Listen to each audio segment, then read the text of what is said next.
Hello, everybody, and welcome to the Friendship Dawn podcast. This is the week of October the 4th, and with me today is my co host. Oh, I forgot to mention I'm Ivan. With me today is my co host. It's Skylar, Ivan's co-host. Yeah. Um, what's the weather like today, co host? It's freaking cold out, man. Oh my god. But it's getting later into the. It was clear. It was all right. Yeah, it is October. I do like that it didn't rain today. Me I too. like rain when it rains while I'm at work. I leave. Yeah, I ended up having to ride home from work in the rain the other day. I don't know. I really like the rain, so it wasn't too much of a problem for me. Yeah, ride on his bicycle. Oh yes, sorry. Anyways, on to the more miscellaneous topics. The card of the day is Your Tiller Nephilim. It costs white, blue, black, red. It's a creature Nephilim. And whenever it attacks, returns a creature card from your graveyard to the battlefield, tapped and attacking. Huh. Too hard to cast. It's only a 2/2. It's not even legendary, so it can't be like your commander. Nope, doesn't have haste. It has no evasion whatsoever. But there's a dream here. What's the dream? You give it hexproof? Well, not like you get to attack with it multiple times. That's the dream. Yeah, so the dream is that your opponent doesn't have any removal. I mean, maybe you have protection for it. You give some way to protect it. This is a terrible rare. This card makes, I don't know. What set is this thing from? This is from Guild Pact. The second set in the first Ravnica block. Wow. Yeah, there's a cycle of these guys. Did you not know about them? No. They're all 4 colors, not like a 5th. So the idea was that they were supposed to be multicolored cards in Ravnica for people who didn't like the guilds. Oh. Which is incredibly weird. Yeah. And also what are the Nephilim in the lore of Ravnica? Do we ever go over this? Who are they? Probably. Looks like a weird spirit being. Yeah. I've looked up Nephilim before to find out what it means, but I don't remember. A group of mysterious beings or people of unusually large size and strength who lived before and after the flood. That's interesting. The biblical flood, yes. Yeah, the biblical flood. Biblical race of giants or demigods. How to use Nephilim in a sentence. It seems a little weird for a magic card to have biblical reference. I don't know. There's a lot of religious stuff in magic. Not specific to Christianity, but you have gods and yeah, but so this is 2005-ish is when this card came out. And they were they waited on doing god creatures a really long time. Because gods didn't come out until 2014, 15. And they didn't have demons for 10 years in Magic because of the Satanic Panic. Where people were afraid of that magic cards were demonic, so they just stopped printing demons to as a PR move. I mean, fair. Yeah. This is also an extremely niche biblical reference. Yeah. So, if it is a biblical reference at all, intentionally. Mm-hmm. So, anyways, that's the card of the day.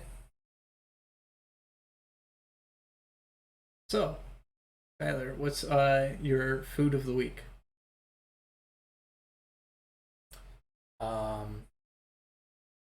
Probably watermelon. I'll have that one as my first food of the week. Favorite fruit. We had an argument recently about whether or not it has flavor. I don't know if we need to get into that necessarily here, but if we be strict for content, we can get into that. I really like watermelon. Uh, it's a good sweet fruit, but also contains water, which is nice. I also don't like the seeds in water. Well, you don't have to get the watermelon with the seeds. I mean, I guess. I don't know. They're also just like they don't taste like anything, so they're just like big sesame seeds. Yeah. I don't know. I don't know. Are you worried that if you swallow one, one's gonna grow in your stomach? Oh yeah, that's the only thing I worry about. No, of course. Didn't you go to the melting pot last week? Yeah. Yeah, and I'm just surprised that wasn't your. Well, the melting pot is like 15 foods. Oh my god. So, I'm actually I appreciate you bringing that up. I really hope you didn't have a food of the week because you've just unleashed a slew of content. So, the melting pot experience. For those of you that don't know, the melting pot is a restaurant here in Spokane that is like it's a theme restaurant where you go there and sit around a pot of fondue or A fondue. Yeah, a fondue pot, and then like everything you cook and eat is out of that fondue pot. Yeah. They usually come with 3 courses. You've got your cheese, which is just a big pot of hot cheese in front of you that you dip stuff which is into. your actual fondue. Yeah. Yeah. Then you can choose a cooking style.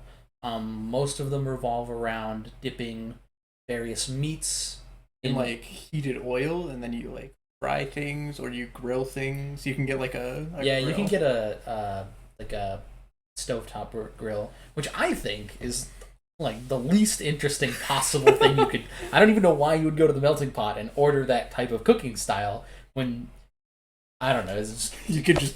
I have a grill at home. Exactly. You know, the first time I went to the melting pot, I think that's actually what like my parents got, and I was like, I feel like this is like, why would you? Huge waste. Yeah.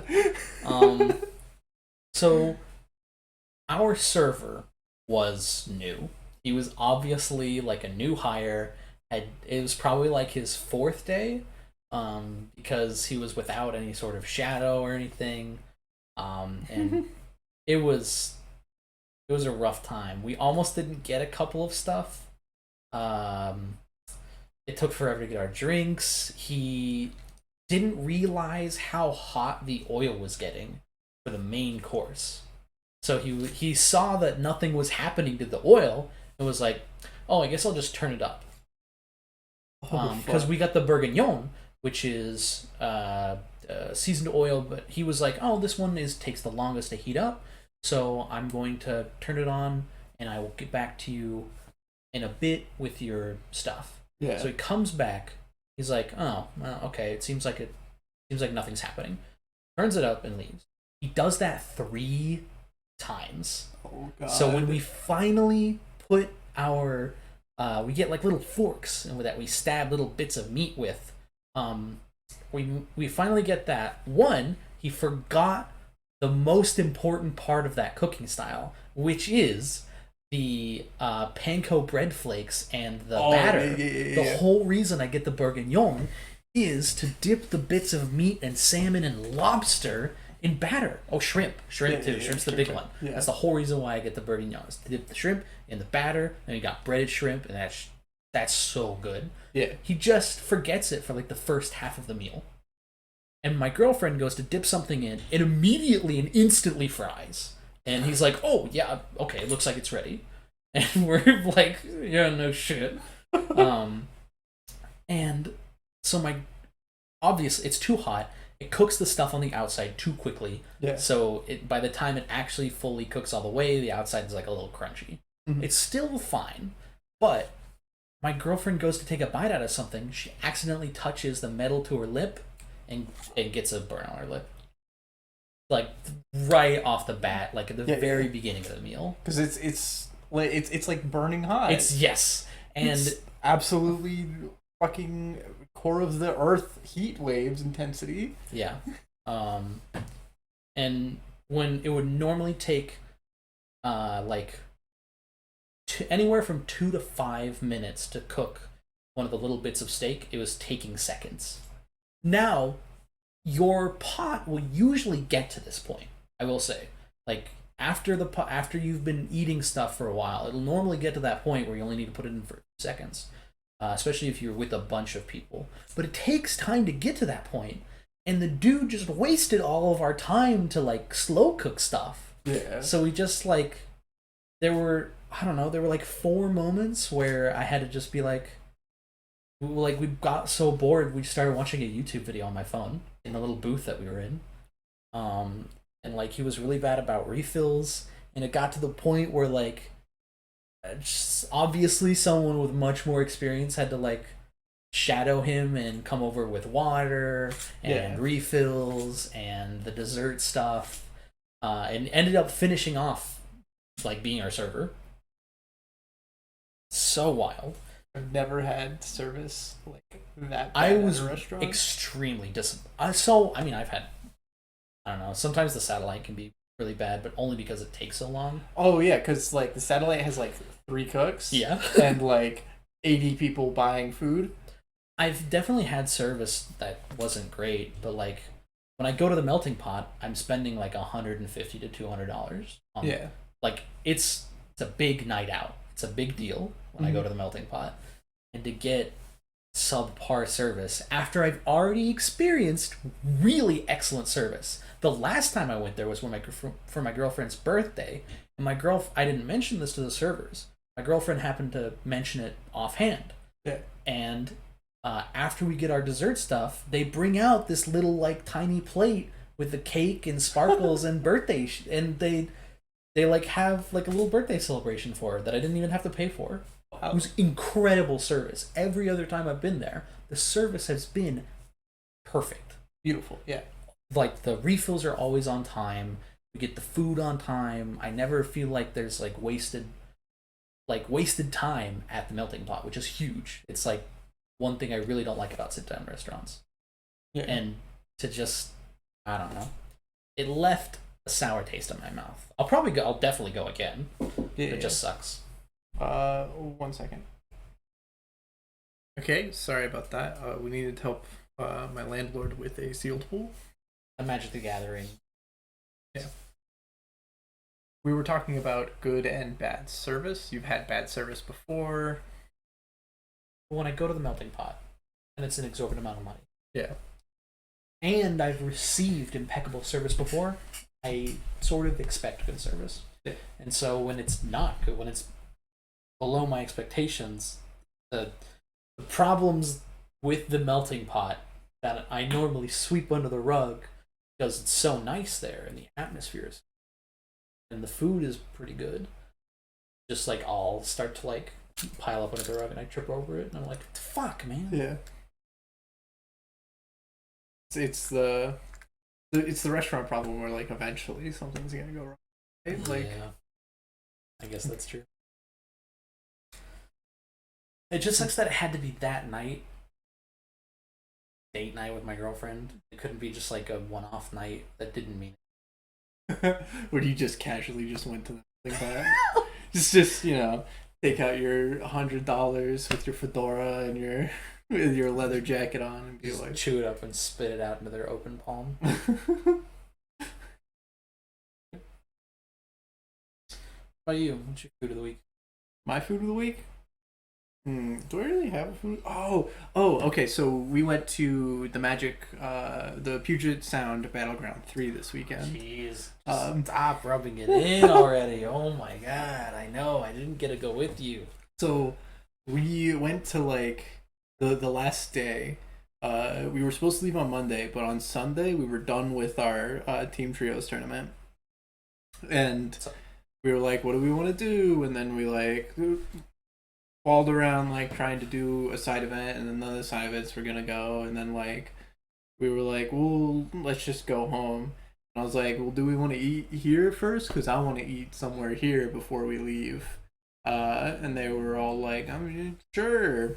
And so I was like, okay, what do you guys want? And then they were all like, a big shrug. And I'm like, well, there's an Italian restaurant I saw. It's like on the way back. the place, but I think it might be expensive, right? So we go in, and of course, one of our friends is a uh, vegan, not by choice. So we look at the, so we have to look at the menu, and we're looking at the menu, and it's like moderately expensive. It's not like melting pot, but it is like Red Lobster or like Olive Garden. More or less than expensive. Red Robin. A little bit more than Red Robin. Yeah. And this guy's like, yeah, I can totally eat here. Which I was like, oh, okay, cool, because I didn't think that they would want anything there. And they just ordered like breadsticks. Like they just ordered breadsticks. Hey, they didn't want to like, poop on the group. That's fair. I mean, like our other guy was good with going literally anywhere, so yeah. Sounds about right. We sit down and I'm like, oh man, I want lobster ravioli, but like this pizza stuff sounds good too, right? Yeah. And so like our other dude's just like, just order both, and I'm like, okay. So I get the lobster ravioli, definitely not a whole meal. It was like half a meal, but it was still like really good. Okay. Like the sauce was really good, the ravioli was really good. It was like one of those plates that's like half the size of a meal, right? Really? Yeah. And so I ordered that, and then like halfway through eating, everyone's like halfway through eating, we're like, also, can I get one of this pizza to go, right? And so we get that pizza to go. I ate. We went back to the hotel room and then like packed up all of our shit and then got in the car and like left immediately.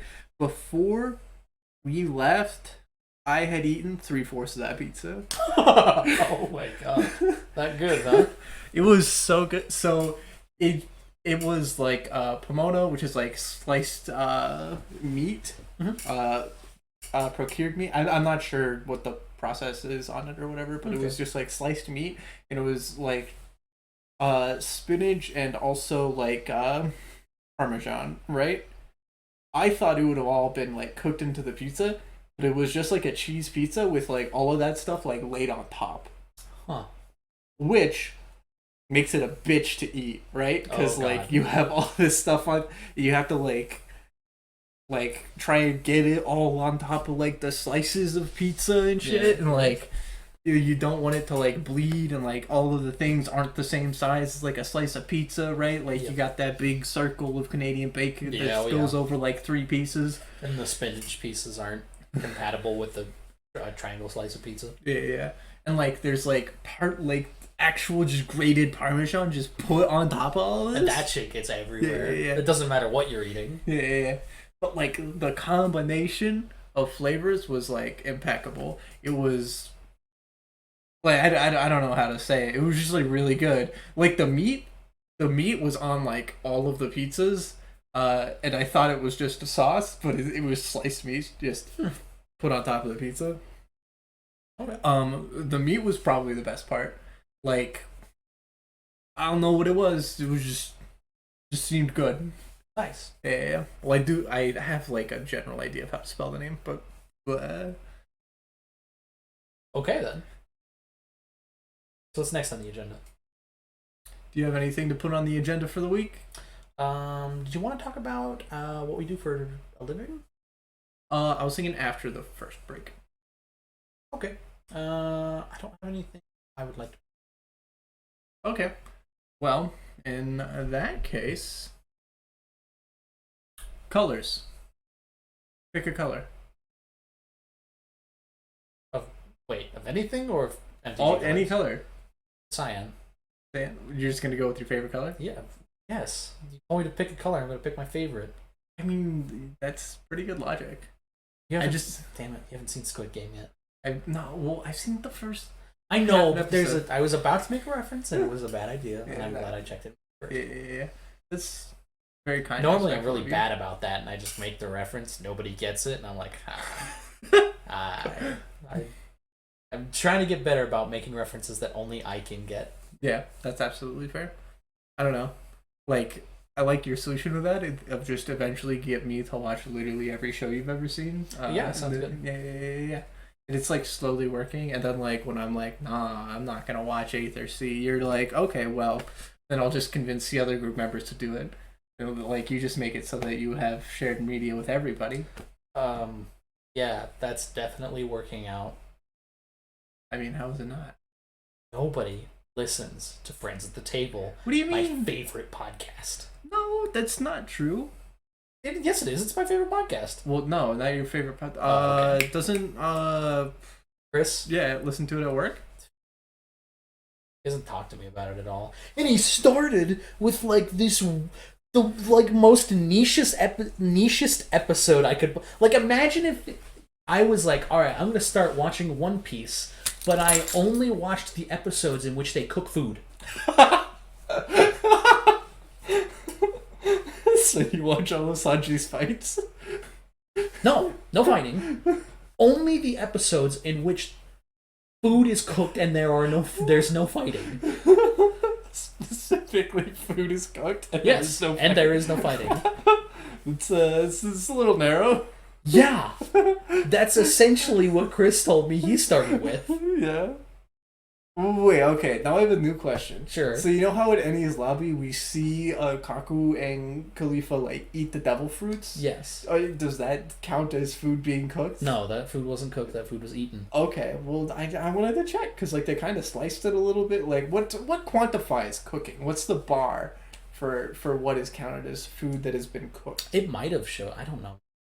This is a hypothetical. I mean, I'm trying to delve into the hypothetical. I don't know. That has too much to do with the show. I'm specifically talking about filler that has nothing to do with the show, in which there's no fighting and only cooking. And the fact that they're eating devil fruits is too attached to the show. The point of the hypothetical is to demonstrate that Chris, watching a show that has a like overarching plot, chose to watch side filler that is normally locked behind Patreon that they just put up for free because they're nice and COVID. Wow, that's wild, man. Yeah.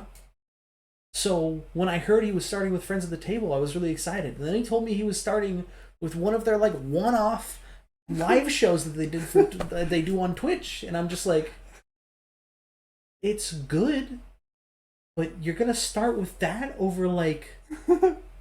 I don't know, like one of the seasons with plot that I can talk to you about. I can't talk to you about this weird live show. There's nothing there's like at most 4 hours of content. We're gonna watch only the filler arcs of Naruto.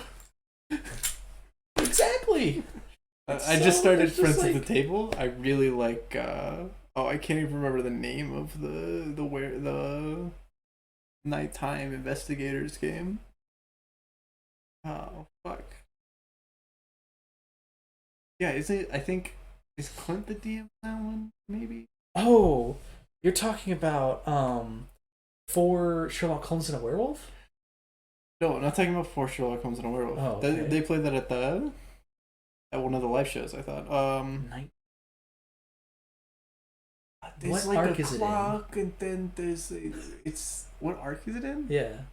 No, it's its own thing. It's like it's not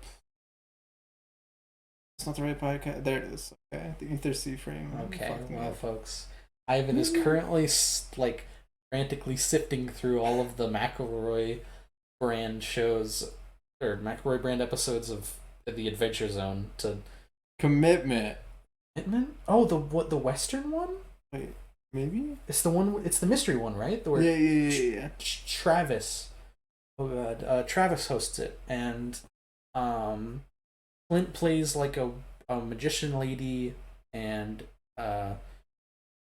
Griffin plays like a werewolf. There we go. Werewolf Mayor. Werewolf. That's where I was getting werewolf from. Sure. Okay.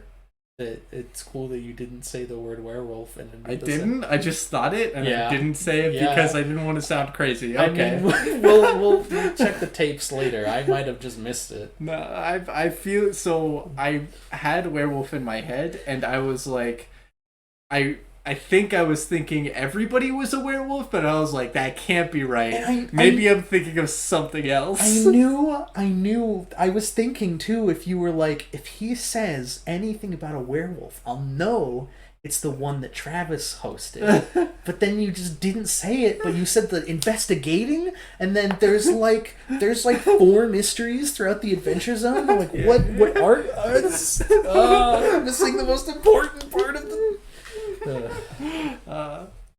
Well, anyways, Now that we've been sufficiently sidetracked. We're going to take a break from the podcast real quick. We'll see you guys in a quick second. Right. That makes sense. I guess, like... Why I said those words and then realized that I could have just basically have told you to cast a magical spell. Because I didn't know if that's something you could do or not. I just assumed it was something you could do because technology is basically magic to me. Yeah, hey everybody, and welcome to our next segment. Weekly work. What'd you do at work this week? That's really great. Yeah, I spent like 2 minutes on the break thinking about it. Oh, nice. Yeah. Well, hey, it paid off. I don't know, man. I want to talk about your schedule? Want to vent more about your schedule? Listen. My schedule next week sucks. That's as much as I'm willing. That's as much negativity as I'm willing like consciously input into the podcast.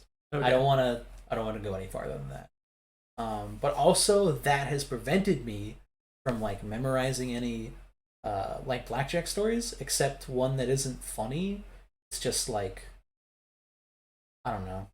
So I get to work and I'm mad about my schedule. I'm angry because it's ruined plans for next week. And I get to the we're blackjack dealers. I arrive at this table and it's $25 minimum. Usually pretty easy to get people off that table. And if I get those people off that table, I know I'm going to be able to stand there and do nothing, which is really nice. Really nice to get paid for doing literally nothing.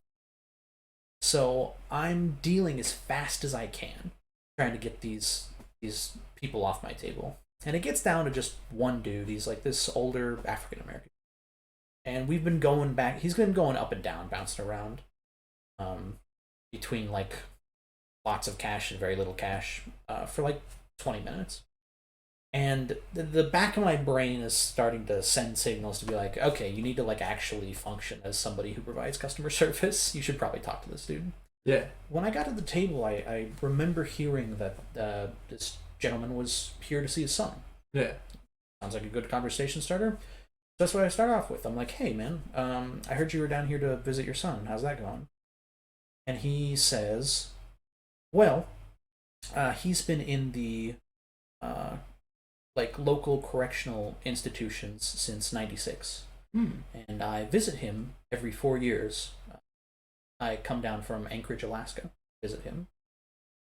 And all at once, my problems don't really seem so bad. Yeah. It's an incredibly humbling experience.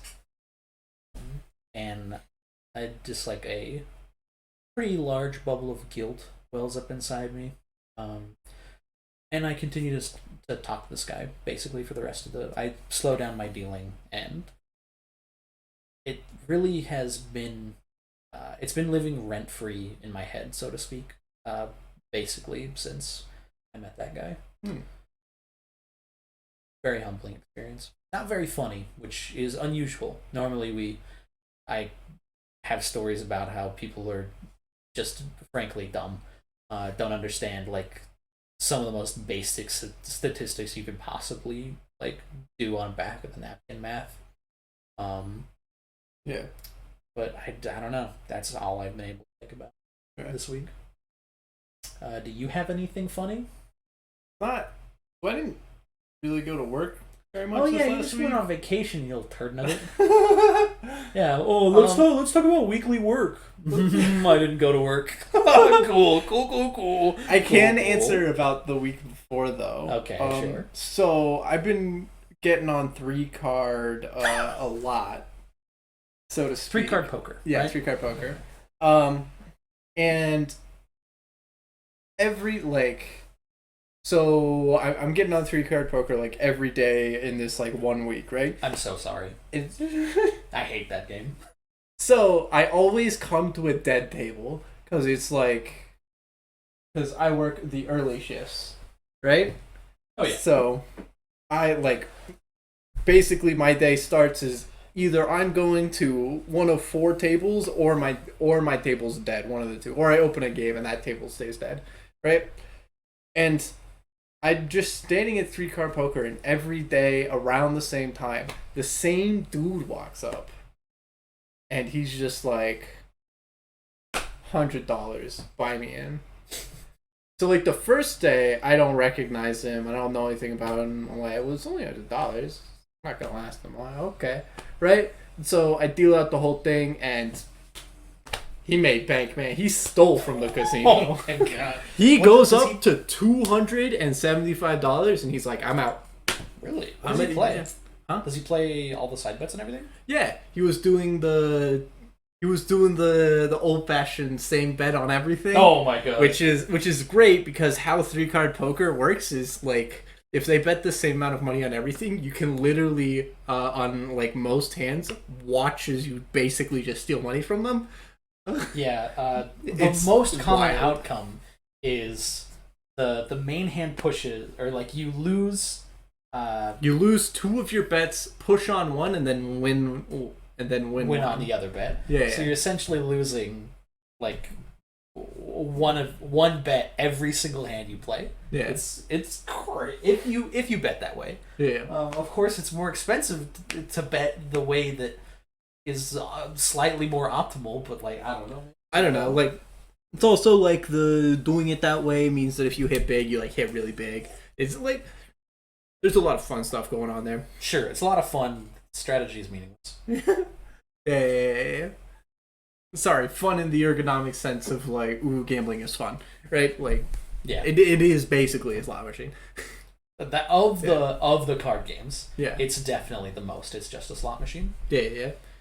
Anyways, so this slot machine, this guy wins 275 and leaves the table, which is like very surprising. Normally, people will get up 500 and then go down to 0 and go like, I can't make any money.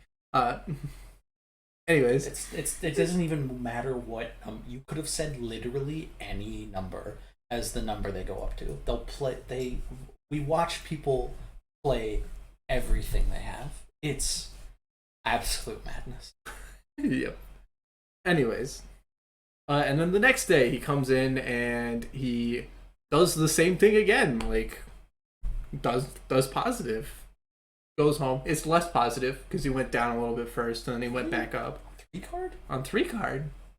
I mean, all the games are still 50-50. It's just that, like... Some of them are less 50-50 than others. Yeah. All games are equal, but some games are less equal than others. Yeah. Cool. 50-50 in, like, the cosmic sense. They're all like, 49-51. Yeah. 50. Anyway, it's you. And then like the next 3 days he comes in, he buys for 100, loses it all, buys for another 100, loses it all. The day after that he comes in, he like buys for 100, loses it all, and at the end he does the weird thing where he's like 1 on each and then like actually an additional 5 on this bet, and then it's like, okay, well, sure. Loses all that stuff. And then the third day, there's other people there and we're already like playing 3-card poker. And he walks up and then like 2 hands in.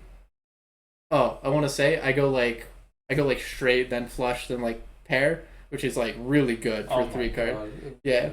And then like someone says, "Wow, this dealer's killing it." And the other guy, and the regular goes like, "Yep, he's been killing me all week." And then just in that moment, I was like, "Keep coming to the table." Like in my head. And I'm like... Yeah. It was just like a weird moment of like Like, you know how it turns out, but you keep coming to the table? I don't know. I always think it's really funny when people are like, when I have, when I'm, so in blackjack, you can make this really stupid bet called insurance, where you can put up insurance to try to protect your bet from a blackjack if the dealer has an ace face up. Ace up, yeah. Uh, and when I have the blackjack, every now and again people go like, "God, I knew it," and that, like, obviously they're just venting, right? They don't mean anything by it. But if you look at that from like a robotic sense, you're just like, really? Knew it? Why didn't you put up? If you knew that, I actually have a really great story that like relates to this about another regular. This is a regular that I enjoy dealing to, and I wish he didn't think I was like the worst dealer in the entire world. But anyways, well, like I often do like heads up Spanish with it, where it's just where me and him are the only two people at the table, and it's just like heads up Spanish, and he is under the impression that like one time I missed a match, so I'm always just intentionally trying to steal their money. God. Yeah. Sorry, we had a problem with the computer. I still don't know what the problem was, and it seems to be fixed now, so whatever. Anyways, doing heads up with him, right? But sometimes, like, I'll tap into a table and he's already there, right? Mm-hmm. And then, like, there's, like, 4 people at the table, as, like, is pretty average with Spanish. And then, like, we deal out all the hands, and then I have an ace up. And at one time, he just looks at everybody at the table and he says, he has it. Every time he comes to the table, he has it. Puts insurance in. And nobody else does. And he was right. And he's done it 3 more times. And 3 out of 4 is the record currently. Wow. But still.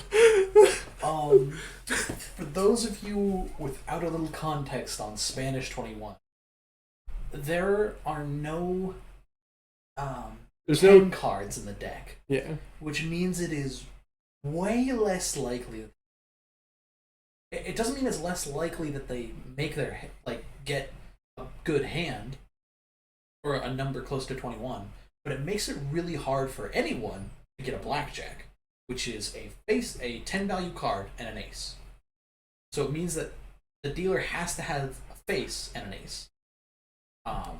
So insurance is just usually just an absolute sucker bet on Spanish 21.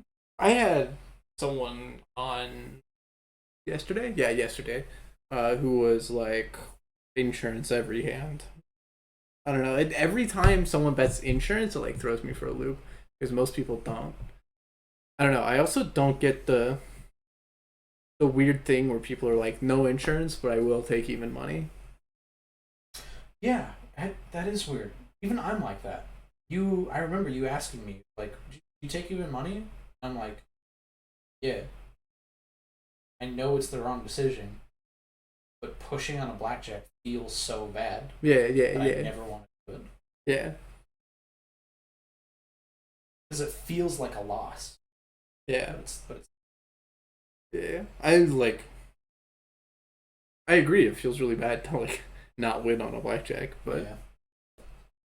Optimally, don't take. Yeah. Or even money. Yeah, you don't take even money. Yeah. Your story did jog my memory. Oh. I do have a story. There was this. I was playing on or not playing. I was dealing to a blackjack. Yeah. And first base, the dude on my left. I get there. And he's the only one there, and he's like, "Well, I've ran off 2 other players, so see how this goes." Yeah. I'm like, okay. I don't really know what that means.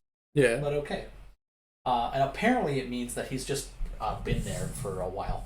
Because 2 other people come up while he's playing, and then they leave because they lose all their money. Then he's like, well, there's 2 more. I'm like, oh, that's what he meant. He just survived for a long time. Yeah. And basically, this dude's strategy is to win side bets. He's like, the side bets are where you make all the money. And so I'm like, I'm dealing out, and I just cannot get this dude a side bet.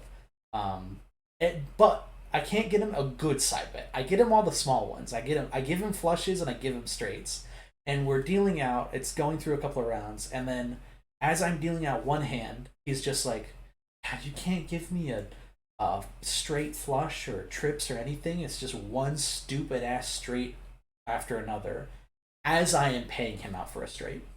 And then he's like, oh, that's really funny that we had a good laugh about that at Dramatic Irony. And then it turned out, for some reason, he was right, and he did make all of his money off the side bet, and he didn't get up, but I guess he went even because he just got lucky on side bets.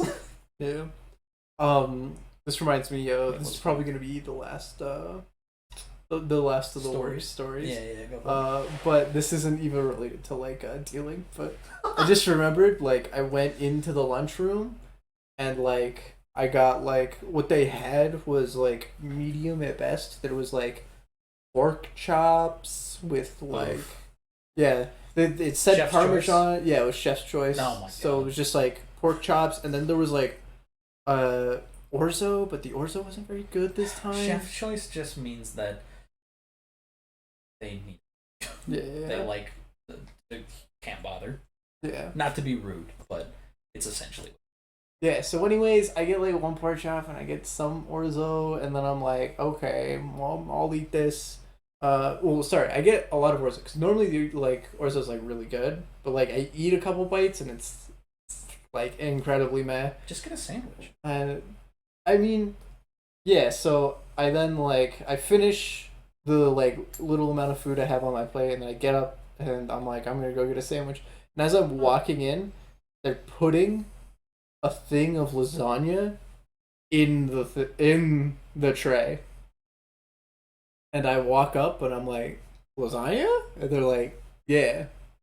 One of the girls made it by accident, and I'm like, I'll fucking take it, man. Give me 2 of those. You literally won the food lottery. I won. Wow, you got fresh lasagna. Fresh lasagna. Oh man, that's incredible. I remember too. It was weird too, cause like that day I ate lunch an hour early, cause I was just like, man, I'm so hungry, and like I'm like I can't like focus.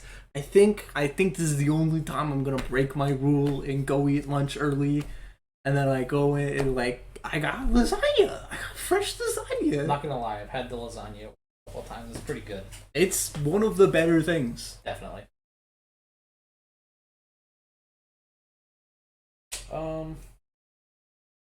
So yeah, the food could be all right. So moving on to our next category. Mm-hmm. Do you have a show that you want to talk about? That I want to talk about. Baki. Yeah, we'll talk about Baki. Okay. Because I don't want to talk about Squid Game because I want to watch that with you. Yeah. But Baki will probably either not watch for a long time or you'll just never watch it. Yeah. So Baki is this like fighting anime that came out in 2001. I started watching it because I want to be able to watch the 2018 remake on Netflix. But while the show does the show just doesn't do a good enough job, in my personal opinion, giving enough context to be able to watch it, to really enjoy it. So instead, I go all the way back to 2001, which is just a great time for anime in which they don't really understand how eyes work. But Baki is still a phenomenal show. It's a while back I watched another fighting anime called Kengan Ashura. Baki is just better Kengan Ashura. Yeah. The show focuses around every like 20 episodes or so. It basically leads up to Baki needs to be strong enough to fight his dad. So, because his dad is like the Hulk, basically. It's actually like wild. The show does such a good job of like trying to really reel in how powerful their fighters are, right? Yeah. Because they have like karate fighters and judo uh, masters and pro wrestlers and sumo wrestlers, and they're all relatively powerful. And they do they can do some buck wild stuff. Yeah.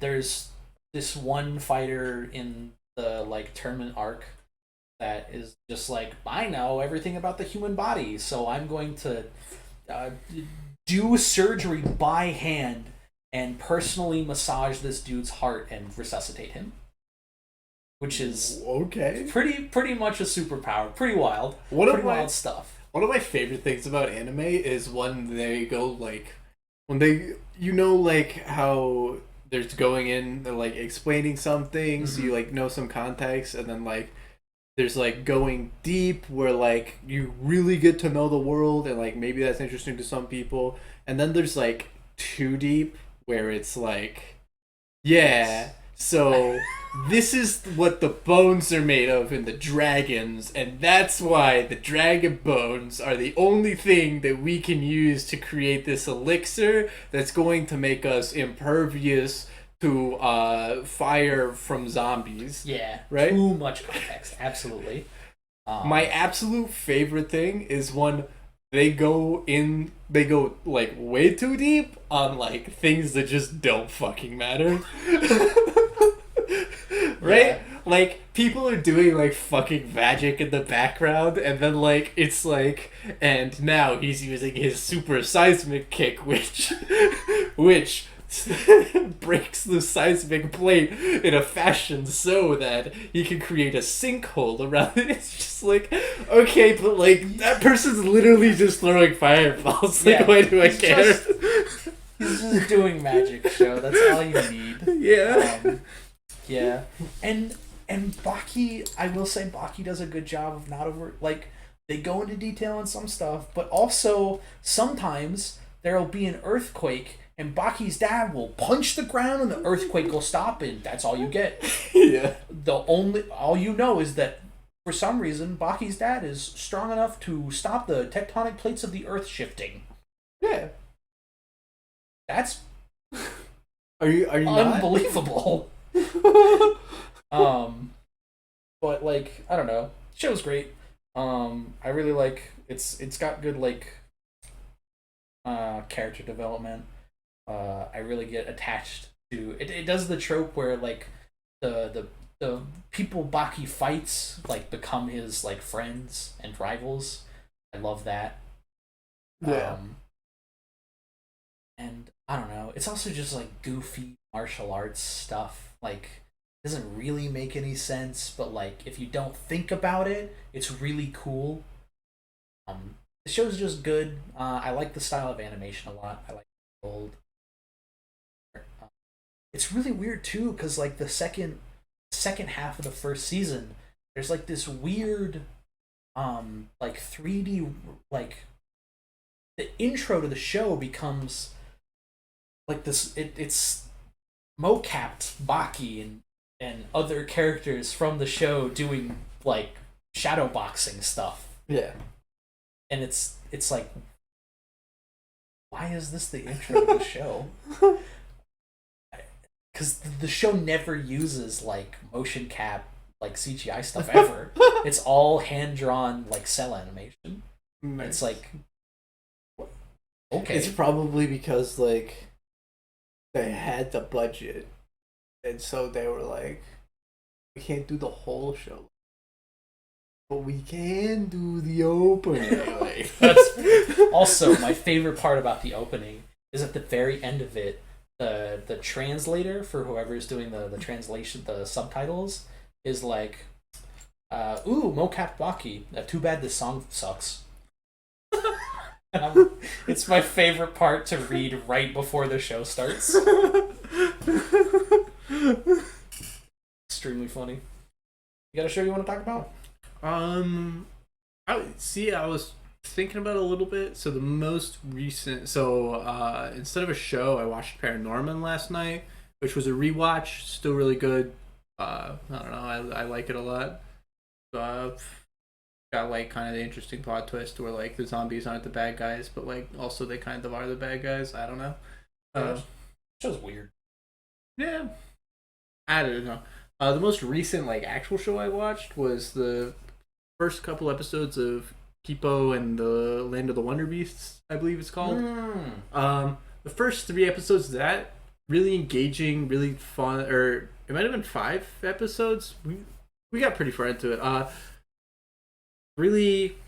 Anyways, it's really engaging the way that Kipo deals with stuff, and then how like the supporting cast like deals with other stuff is really interesting. The problem is that I watch it with my significant other, so I watch it like maybe once a week, if that, because like sometimes it's just like other stuff we're gonna do. Yeah. Like today I saw my significant other, but we went to like a different town to buy like specialty grilled cheeses and shit, like, and also like specialty cookies. How are those?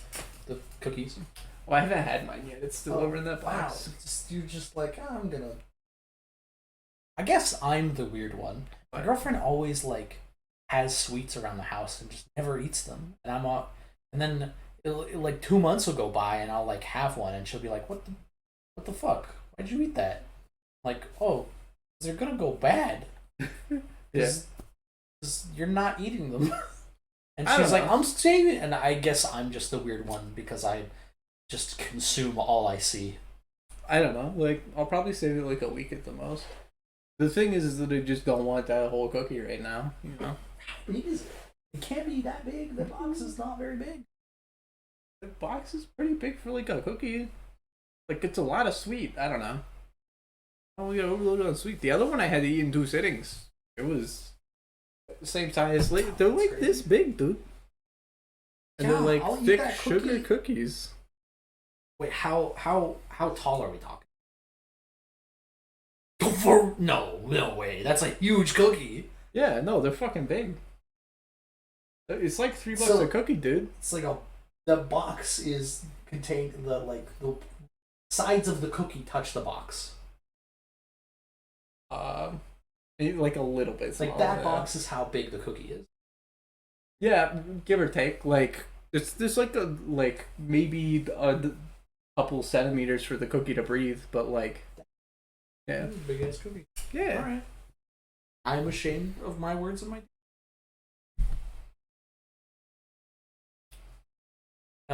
For some reason, I just had the thought. It's probably because you said deeds. Of like, man, I kind of want to rewatch Harry Potter. But every time I think that, I realize, no, I don't. I don't want to rewatch Harry Potter. No. I'm not 13 anymore. I don't know, man. Chamber of Secrets is the only movie that holds a special place in my heart, and it's only for nostalgia. My grandmother that lived in Las Vegas, she loved Harry Potter, and every time I went down there, we would try and watch the whole series, and man, I would get yeah. Oh my god, some of those movies just a slog. I don't know. It's also like, I don't know. It's not like completely reused plots, but like someone who is basically Voldemort does the Voldemort things, and then like Harry Potter is like, no. And I don't know. That's just how I kind of feel about those movies. Anyways, we're gonna take our last break from the podcast. We'll see you all in a moment.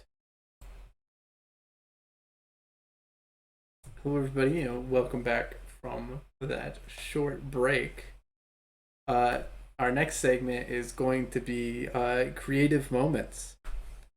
So I've been working on like a fake cube, or sorry, not a fake cube, but a fake set of Magic the Gathering cards. So there's 2 things here. One was that the whole thing was a joke, so it was supposed to be like a joke thing. A lot of like it became like a joke thing along the way. But as I've been thinking more about it, I've been thinking of cool ideas that I want to implement into like a more cohesive world, right? So I've been thinking of like a world in which like a bunch of these interesting mechanics like mesh and make sense together. So for one, I've made a bunch of zombies that are like actual cards that have like decayed, right? Mm-hmm. Um, and so when you sacrifice them, so like if you attack, you connect, and then you sacrifice them, they do a spell thing, right? Sure. So like one of them is rampant growth. It's a 2 mana 2/2 with decayed, and then when you sacrifice it, you search your library for a basic, put onto the battlefield tapped, right? Mm-hmm. So it incentivizes your opponent to trade with the decayed creature because if they don't, then you get a free spell out of it, right?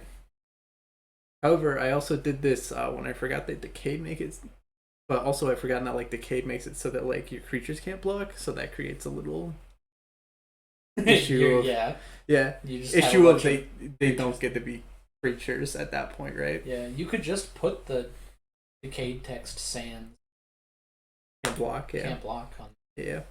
But basically it's made me think of this like the world in which this is happening, because I also thought of cool things to do with like vanishing, where normally vanishing is you get like a five, like you get like a 3 mana 5/5, but it goes away in 2 turns, right? Sure. Right? You get like a really good creature and then it like disappears really fast. So I was thinking of I thought of a card that's like a white enchantment, and you enchant the permanent, uh, and while it's on the battlefield, the enchantment doesn't do anything, but it has vanishing. So when it vanishes, it exiles the creature. It enchanted too, right? So it's like a timed ring. Yeah, exactly. Um, it's it's also like your permanents with vanishing. That's You weird. want them to go away, right? Sure. As opposed to I have this really good thing and I need to end the game before it goes away. You look at your permanents with vanishing and you're like, I'm excited that it's the Well, why not just have something that like? Why not just have that enchantment that has suspend something? yeah. Well, one, it's like mechanically a little different and it doesn't play with the interesting space I was talking about. I suppose. Right? It doesn't take the idea of vanishing and like flip it on its head. Right? And also suspend is a lot of words. Fair. Not that like vanishing is less words now that I think about it. Not gonna lie, I don't really know what vanish. It's on like Killer Marauders and stuff. Like the entrance battlefield with X. Vanishing? Yeah. Oh, I thought it just had echo. No. Killer Marauders would be way better if it just had Echo. One where if it's the battlefield. When it enters or leaves, deal 1 damage to a player. Oh, And it's a 2 mana 3/3. I was thinking of Avalanche. Oh yeah, Confused. Avalanche Riders does have Echo. Echo. Yeah. Yeah. Yeah.